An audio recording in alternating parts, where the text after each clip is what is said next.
Get in on the secret. September is one of the best times to visit the Boardwalk Plaza Hotel in Rehoboth Beach. The weather is grand, and just steps from the sand, you can relax and experience the convenience of their oceanfront location right on the Rehoboth Beach Boardwalk. Enjoy Victoria's Restaurant, the charming Plaza Pub and room service. Visit boardwalkplaza.com and book your perfect getaway today, or call 800-33-BEACH for fast, friendly assistance. Thanks to the Boardwalk Plaza for being the Bridge Podcast Network sponsor.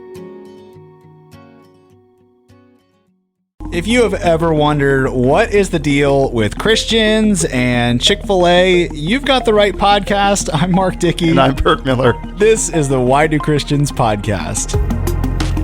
This is the Why Do Chick-Fil-A podcast. Chick-Fil-A, I'm Chick-Fil-A. This is Chick-Fil-A. Hey, welcome to the show. My name's Mark Dickey. I host the afternoon show on a Christian radio station called The Bridge. My co-host is Burt Miller. He's lead pastor at Solid Ground Church in Lewis, Delaware. Burt, how are you today? Well, Mark, Polynesian sauce, Dickey. I'm doing great, man. That's my chosen sauce. Is it really? It is. Wow. I don't blame you. It's a great sauce. Yeah. It's a great sauce. Well, then I got diabetes, so sometimes... Is there sugar in it? Oh, yeah. Oh, no. It's like pure sugar. You know what's weird? I just assumed because it's sauce that it contained no sugar. That's actually what poly stands for in Polynesian. It stands for all of the sugar. Oh. I'm just kidding. Oh. Okay. Man, I this is really going to cause me to reevaluate like a lot of life choices.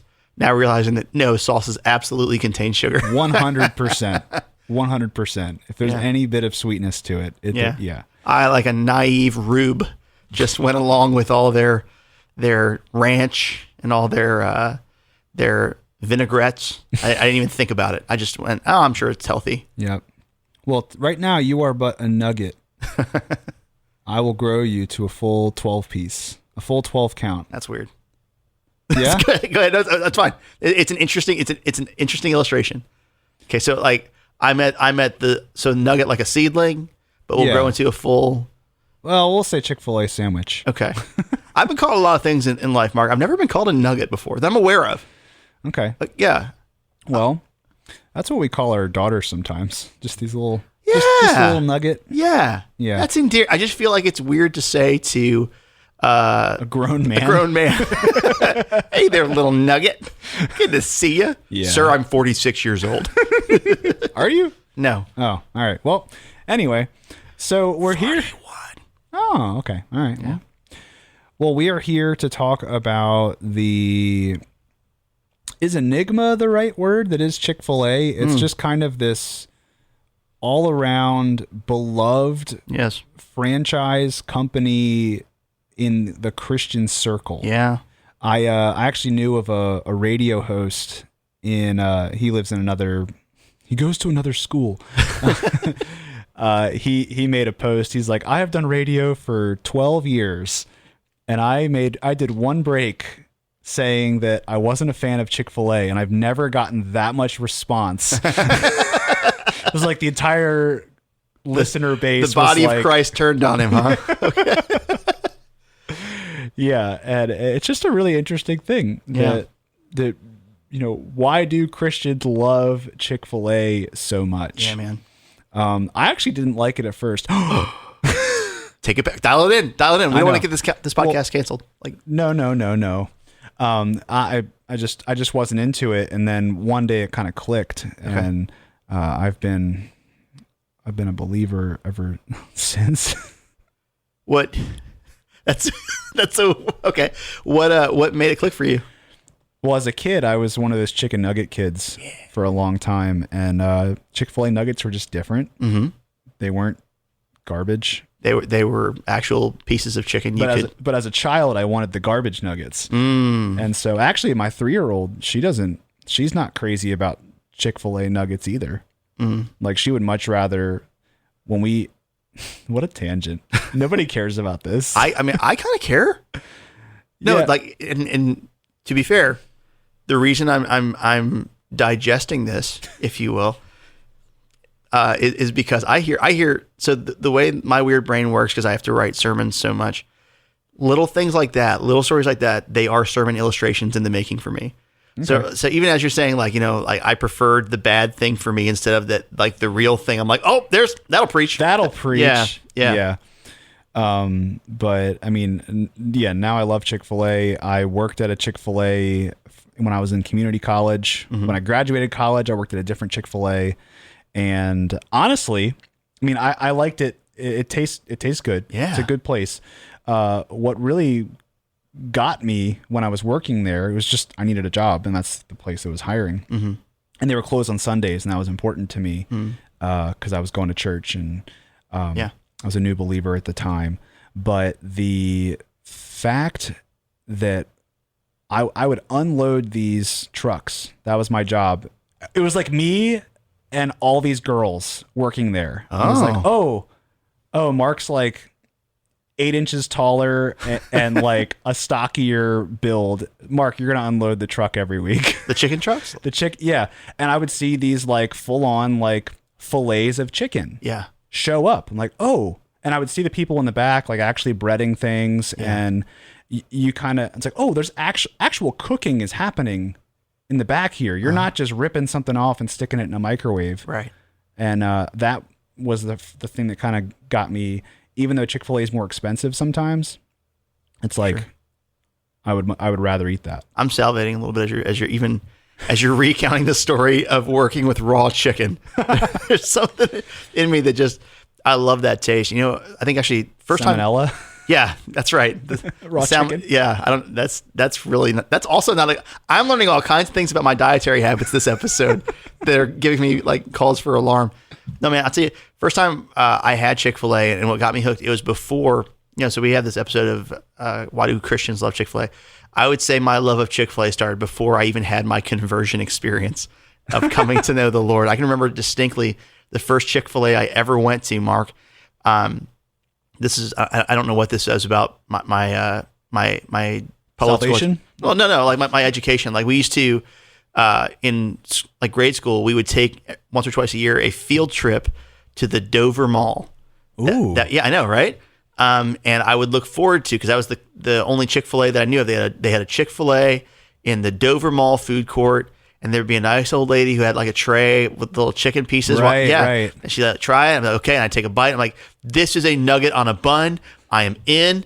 And so like, I have loved that. It's the taste for me before we talk about any kind of, you know, company ethic or religious history with any of it. And that's certainly there. I just love the taste of it. So yeah. You know what I think? I plan to talk about this later in the episode, but I feel like we have sold Chick-fil-A so hard right now. Yes. At the beginning, that anyone who thinks they turn this on for like a non-biased opinion, not going to happen. Well, I'm just kidding. I just want to make the point, just because a company is Christian or has Christian values does not mean that they can do no wrong. Oh yeah. And so I do not look at Chick-fil-A as this perfect company. Yeah. I give them my business, but I just want to say first and foremost that as we kind of dive in, right. I ate lunch there before this episode. Yeah. That was your episode prep. That's what it was. yeah, it was research. No, but you're right. Like the quality is a big deal. Like I can remember one of the jobs I had when I was younger. I worked at a Christian bookstore, right? And they would have like the Christianized candy. So they'd have like chocolate bars with crosses in them and mints with scripture verses around. And here's what I can say: just because it's Christian-y doesn't mean it tastes good. So I would never say buy it just because there's an application in that way. No, I just like the taste of the stuff. I mean, I think it's not what is behind American Christendom obsession with Chick-fil-A, but let's just acknowledge we like it. Like you and me personally, we like the food, we like the experience. Pretty fair to say. Yeah. So I know that you did a little bit of research. I did. And I ate a lot of Chick-fil-A in prepping for this episode. I'm excited because I've gone through like the employee training twice. Yeah. And you've used some words where I'm like, oh yeah, I know about that. Oh yeah, I know about that. So I'm curious like what you found. Yeah. Well, Mark, it's my pleasure to to talk about that a little bit. So Chick-fil-A, if we're tracing sort of the history of, okay, why might Christians be favorably disposed towards Chick-fil-A? And let's just from the jump just say Chick-fil-A has nothing to do with if someone is right with God or being a Christian, right?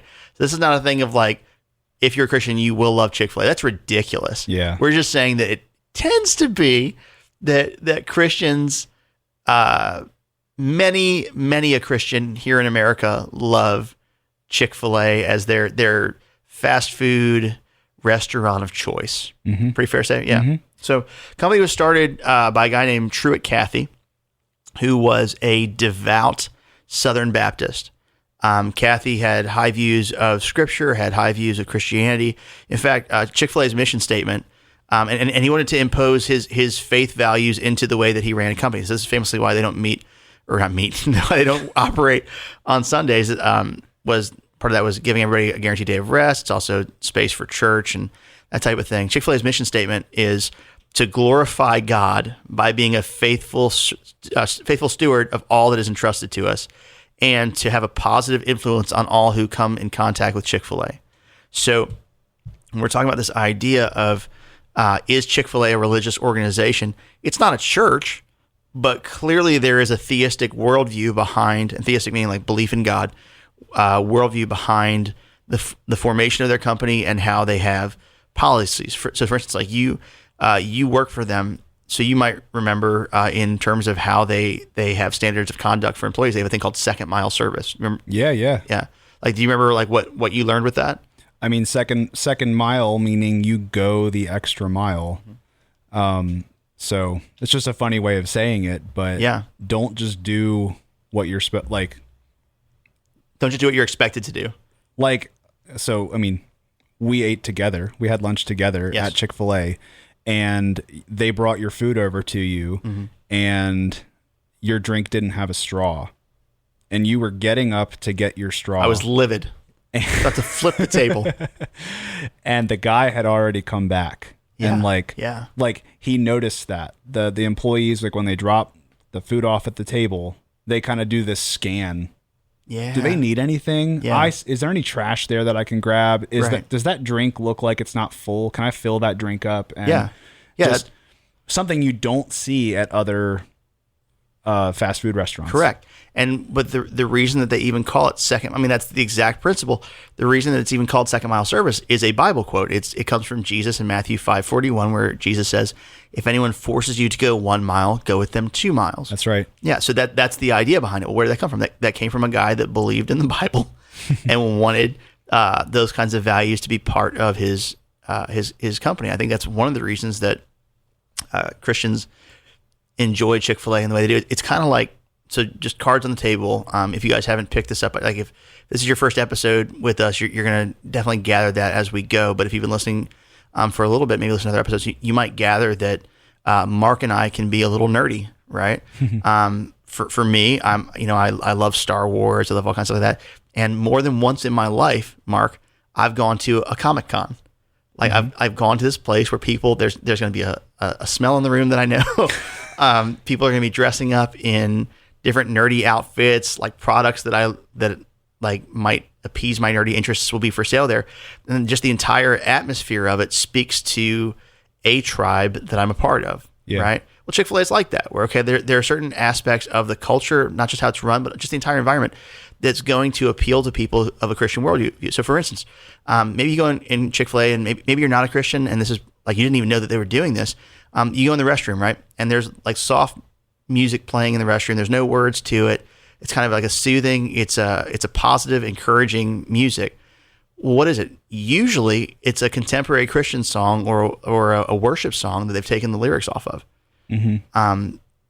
That's our tribe. That's our people. And so I would say it's infused into so much of the way that the organization operates and is run. And that's to say nothing of some of the controversies that Chick-fil-A in the public eye has been embattled in, but I know that they've certainly caught flack over the years for giving to various Christian organizations that may hold traditional biblical values or are Christian ministries. And so, Chick-fil-A, it's a restaurant, but there is this sort of consensus among at least evangelical Christians that, hey, these are our people. Yeah. And you just made me think of just kind of parents who go to Chick-fil-A and they recognize that these are their people. I've known a lot of parents who have helped and really encouraged their kids to get like their first job at a Chick-fil-A, specifically because of things like the second mile service, where you could get a job anywhere, and who knows who's going to train your kid how to be a good employee. But at places like Chick-fil-A, where they are, the manager might not even be a Christian. Sure. But the handbook was written with Christian values in mind. And so I've known a lot of people who have sent their kids to get their first job or their second job at a Chick-fil-A, specifically because it kind of, it's that raise your children as the way they should go. And absolutely. Proverbs. Yeah. Well, no, but even then, so the way that the company is run, it's just something that just sprung to mind here. I had a friend who, he used to be on staff at a church down in Atlanta. And it was the Cathy family's church. And actually their church was known as jokingly among staff, as the church that Cathy built. And what they meant was the Cathy family, they funded this church, their constitution and bylaws, the way that they worked with employees, they literally just lifted from the Chick-fil-A manual in terms of like how they do staff things. And they just translated it to their specific ministry context, which is wild, but it fits because of, hey, there's already an assumed biblical worldview in how this thing was written. That's pretty cool. Yeah. So you were mentioning a second ago about how, some people might not like Chick-fil-A because of stances that they will take or other ministries that they will give money to.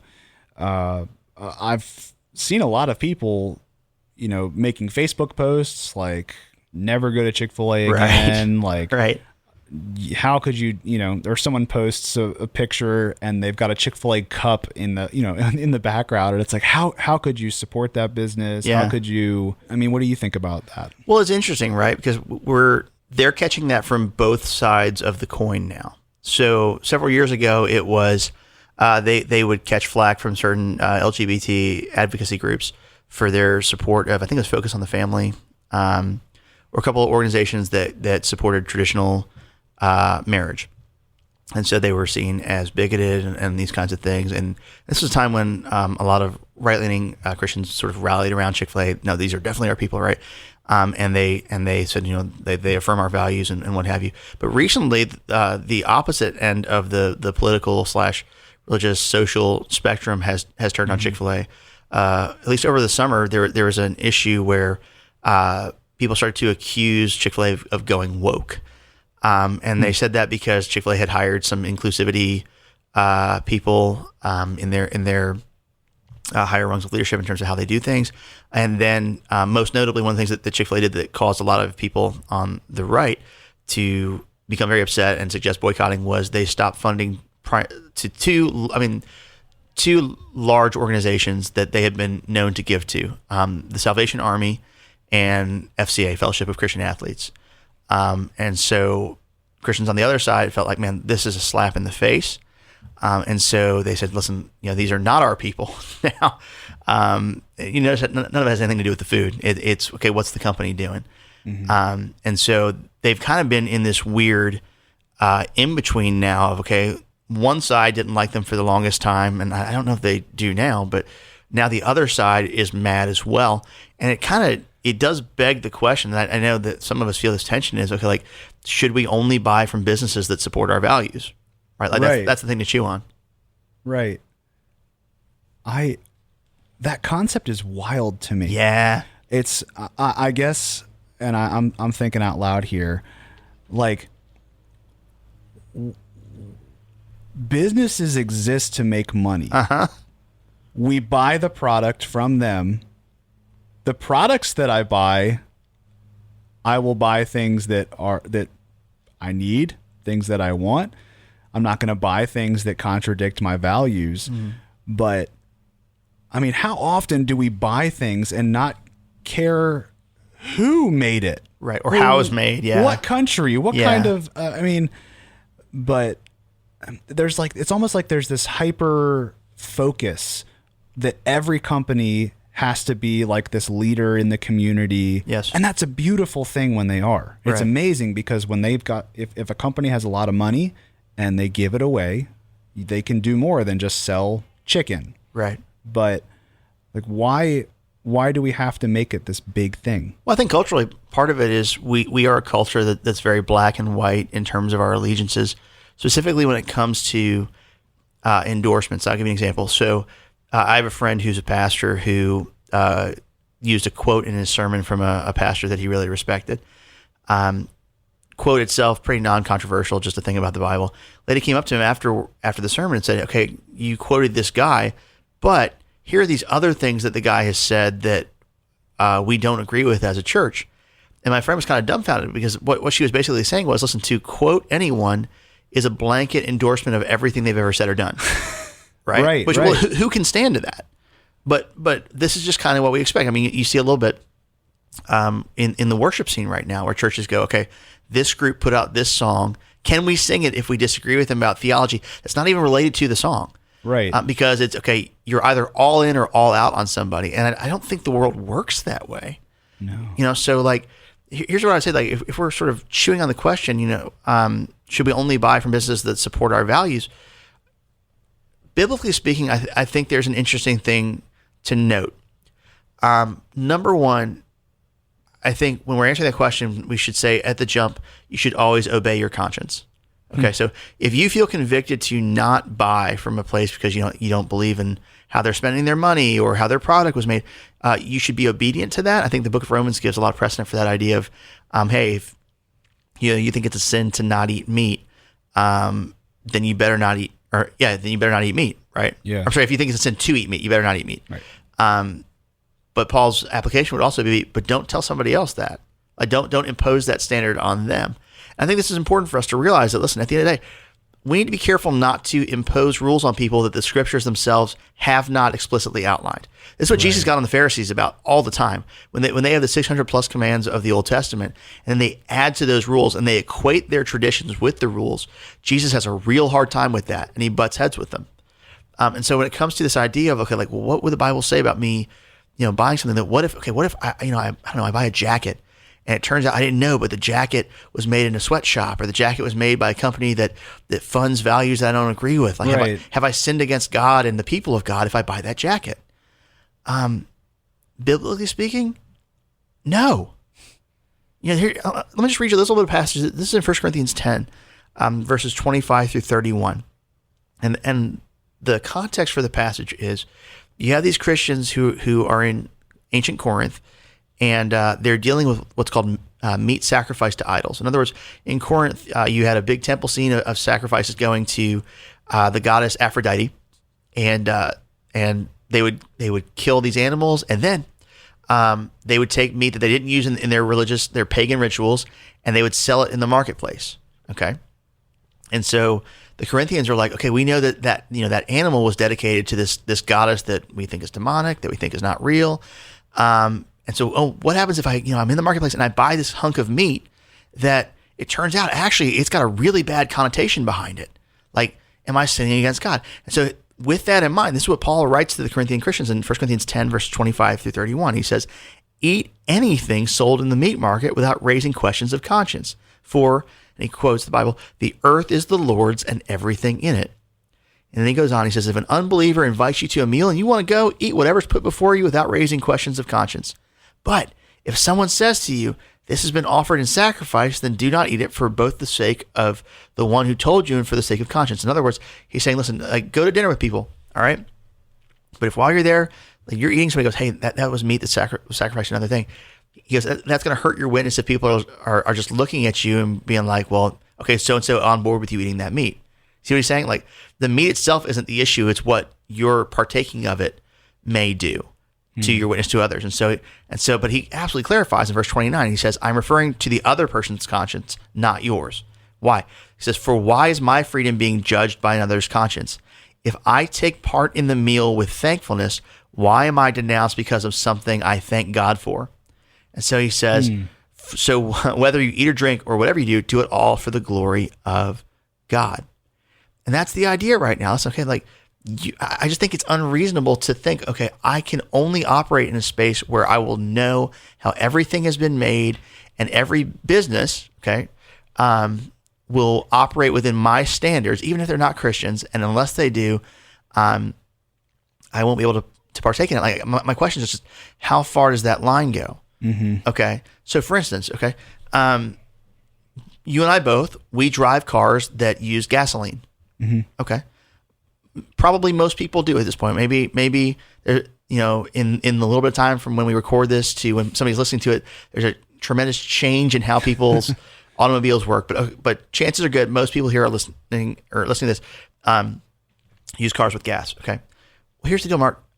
Most gas stations I've ever been in, like when I go inside, if I'm buying a bag of combos or whatever, normally they have a section where they're selling cigarettes or they're selling pornography. Okay, that's just part of what the gas station does. Is it right? No, but it's there. Okay. Am I going to withhold using fossil fuels because of some purchase choices of the gas station? No, I'm not. My car needs gas. But let's take it even a step further. Let's say you find a gas station that doesn't sell those things. Awesome. Okay. Can you prove that the gas that station is using has not come from, let's say, people in Saudi Arabia, sheiks, those whose allegiance is to Allah, not your God, people who may come from cultures where it is not just believed, it is commonplace accepted that there are classes and those are a good thing, that wealth and prominence is more important than a person's personhood. Like it's a completely different worldview, like of the people who are selling the oil to the country. So you just get rid of all oil. Most of us would say, no, that's ridiculous. And so we would have to conclude that, okay, I don't know that a company's, like all of their practices are going to be the thing that makes me buy from it or not. But what I would say is, okay, with the instance of the gas station, don't buy the pornography. Right. Right? Like don't, this is not a comment on is smoking a sin or not. I'm just looking at this from the perspective of smoking kills. Like we know that it's bad for you. Right. So it's one of those things where I would say, don't invest in the product that promotes the thing that you are against. But when it comes to like a blank slate boycott across everything that may offend you, again, I think you need to be obedient to your conscience. So if you feel convicted to boycott, if you feel convicted to not buy from that company, then don't buy from it. At the same time, again, Paul has this thing that he says, I love this. This is in 1 Corinthians 5, 9 and 10, where he's talking about not judging people who are outside of Christ. In other words, like, yeah, we need to discern within the church, like how we fellowship with people and all that stuff. But his big thing is, listen, I don't expect somebody who doesn't know Jesus to act like somebody who knows Jesus. Right. Because people are, apart from Christ, they're still dead in their sin. They can't know how to walk with God. And so he says this in 1 Corinthians 5, 9, 10. He says, I wrote you in my letter that's before this one that it's lost to history. He says, not to associate with sexually immoral people, okay? Because there's a big sexual immorality scandal happening in the Corinthian church. But listen, but then he clarifies what he meant by that. He goes, not at all meaning the people of this world who are immoral, or the greedy, or the swindlers, or idolaters. Okay, because what he's saying is, listen, I'm talking about like not tolerating something within church. So he says, not at all meaning the people of this world who are immoral, or the greedy, or the swindlers, or idolaters. And then listen to this last line. Verse 10, he says, in that case, you would have to leave the world. Ooh. Right? And that's the idea right there. Like, it's impossible to do that. Instead, like you have the right to invest your money as you please. Go with your conviction. Go with the leading of the Holy Spirit. But be very careful not to impose that on brothers and sisters, things that the Bible itself has not clearly denounced. That's good. Something you said a while ago, but I didn't want to cut you off. Cut away, my friend. You were Cut away. You were on a roll. You were talking about the can our church sing this type of song? Yeah. And stuff like that. Thinking about whether it's music groups, the churches that they're from, or, quoting a pastor or a Christian writer. I just want to encourage anybody, if we sent a news crew to document your life, to document your church, your pastor, you might have the greatest pastor that ever lived. they will find something. Oh yeah. And just we're like that verse you quoted, to do that, you'd have to leave the world, like to find somebody without flaw. And so Yeah. can we stop obviously follow the conviction, oh, that doesn't seem like a person with their head screwed on straight. Right. I'm not going to take spiritual guidance from them. Yeah. But no, you remind me, I'm sorry, I'm doing a lot of like ministry stories today, but I'm a pastor and I have a lot of friends who are pastors, just it's kind of how that works. I had a friend who somebody came up to him and he's a pastor around here, and the person came up to him and said, I really like your church.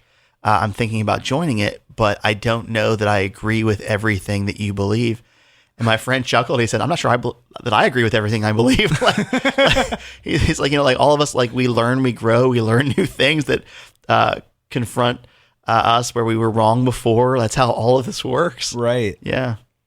There was an old quote, I hate to meet a man who I've known many years before to find them exactly as they are, not changed, only stiffened. To find somebody who's exactly who they were 20 years ago. Yeah. Who wants to be around that person? No. Yeah. Like mine is Jesus, because he never changes but he's also perfect. But yeah. Yeah. I totally butchered that quote, but No, we get what you mean. We're all growing. And I bet, man, we should do a separate podcast where Burt listens to sermons that he wrote 15 years ago. Oh man, I don't want to listen to sermons I wrote 15 minutes ago. Yeah. But that's what God was doing in your life at that moment. For sure. What he was showing you, and that's what wisdom is. Knowledge is one thing. We've got facts and stuff like that, but wisdom comes from living through that life, and yeah, things change. Good word, my friend. So I think you already answered this question, but I want to close with this question.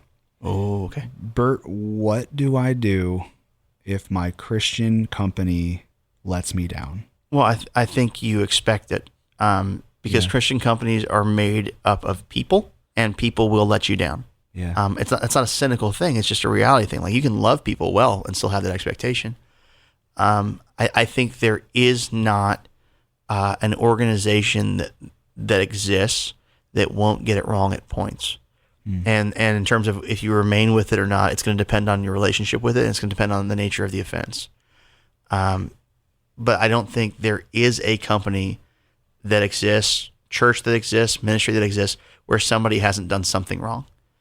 And then that comes down to a whole issue of stewardship and, okay, when should what be owned? And that really is going to have to do with what's happened. But I would say, if you have a Christian company that you really, really love, praise God, pray for them. If you love them, you want to support them, do that. But don't be shocked when people who are in need of the grace of Christ need the grace of Christ.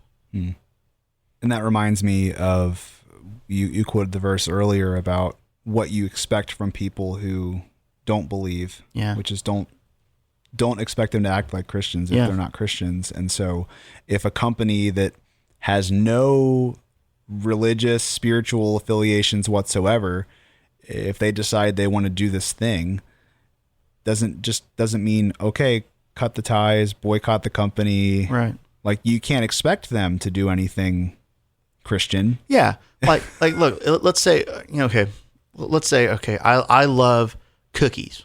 All right. I mean, that's not a hypothetical. I love cookies. Okay.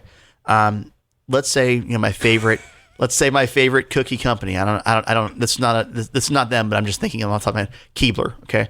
Let's say, I like their with the soft, what? M&M cookies? No, the soft batch. Okay. I like the soft batch. All right. Let's say they release soft batch cookies with like pentagrams on them. I'm not going to buy the pentagram soft batch cookies. I probably will still buy the other ones.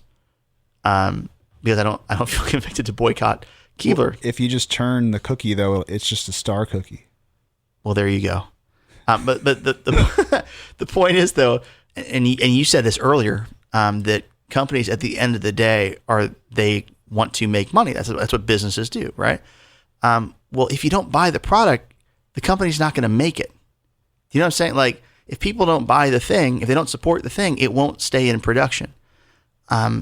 So again, if you feel convicted to boycott the company, boycott the company. But that's not a thing for me where I would be like, oh man, I can never have this thing because I disagree with how, the company uses this area of their revenue or this product line. I just won't buy that specific thing. But that's my conviction. And if yours goes against that, again, you need to be obedient to your conscience. Well, that is it. That's why Christians like Chick-fil-A. It's really quite simple. I liked this one, Mark. That was fun. Yeah. I keep trying. The whole time we've been doing this, I've been trying to think of more Chick-fil-A puns. Okay. And I think you... we'll wait. I think you got it when you said my pleasure. And that was just... That was the cherry on top of my milkshake. Oh, there you go. Okay. There you go. I've been trying to think of a way to use waffle in a sentence. Okay. And you haven't waffled on your convictions? You're welcome. My pleasure. Well, this wasn't a question that anybody wrote in, but it was just kind of an interesting topic because it was like, really, like, why do Christians love Chick-fil-A? And it just kind of comes down to they love Jesus and they make a great product. There's a million products that have come out throughout the years that are Christian products that were not so great. Have we said on this episode that Chick-fil-A did not give us anything for saying this? We have not said that. Okay. We are at the moment of recording. Right. Nobody has approached us. In fact, I welcome it. Yeah, right. I mean, that'd be cool, but like at the same time, like I don't love Chick-fil-A because of all this. Like I love Popeyes too. Yeah. I think Popeyes Cajun fries, bro. Those fries. Biscuits. Yeah. I think their chicken sandwich has a crispiness. Cool. Let's talk about all our favorite chicken sandwiches. We should really wrap this up. We should. Okay. Well, if you have a question for the podcast, please send it to podcast@wearethebridge.org. If you enjoy the show, please help us get the word out by leaving a rating wherever you listen to podcasts on your favorite podcast platform. If there's any way to, write a comment in, leave 5 stars. I mean, if you think it's 5 stars, we would appreciate that. I don't think it gets better than this one right here. That's a 5-star. That's right. That's a 5-star episode. Now I'm just thinking about the stars on the Cracker Barrel aprons. Anyway. Are those ranks? I think so. Okay, let's talk about that off mic. Go ahead. Sorry. Thanks for listening.